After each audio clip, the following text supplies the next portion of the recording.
আসসালামু আলাইকুম। Brilliant academy YouTube চ্যানেলের নতুন আরেকটি ভিডিওতে আপনাকে স্বাগতম। আজকের ভিডিওতে দেখাবো আপনার হাতে থাকা ফোনটি নিবন্ধন করা আছে কিনা কিভাবে চেক করবেন। এটি চেক করার জন্য আপনার 1 মিনিট সময় লাগবে। কয়েকটি ধাপে কিন্তু এটি চেক করতে পারবেন।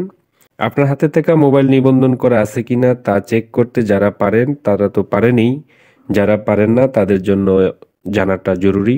তাই এই ভিডিওটি সবাই শেয়ার করে দিবেন যাতে সবাই উপকৃত হয়। চলুন আজকের ভিডিওর মূল টপিকে চলে যাই।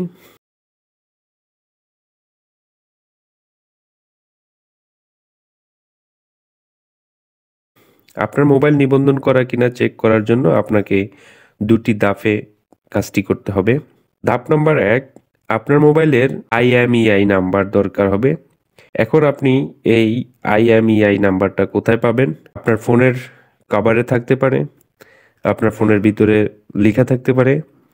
তো আজকে আমরা দেখাবো আপনি কিভাবে সহজে কয়েকটি কোড ডায়াল করে এই IMEI নাম্বারটি বের করতে পারেন। এটা বের করার জন্য আপনার ফোন থেকে আপনি ডায়াল করবেন *#06#। এটা ডায়াল করার সাথে সাথে কিন্তু আপনি দেখতে পাবেন যে 15 ডিজিটের একটি IMEI নাম্বার চলে আসছে।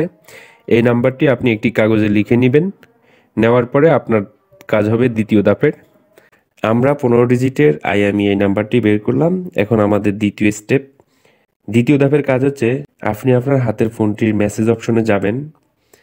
মেসেজ অপশনে গিয়ে সেখানে লিখবেন, অর্থাৎ মেসেজ টাইপ করবেন বড় হাতের KYD স্পেস 15 ডিজিটের IMEI নাম্বারটি টাইপ করার পরে সেন্ড করবেন 16002 16002 এই নাম্বারে।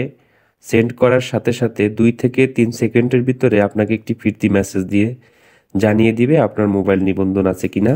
সেই মেসেজটি হবে এরকম: ডিভাইসটির IMEI BTRCর ডাটাবেজে পাওয়া গেছে। এতে বোঝা যাচ্ছে যে আপনার হাতে থাকা ফোনটি BTRCর ডাটাবেজে নিবন্ধিত আছে।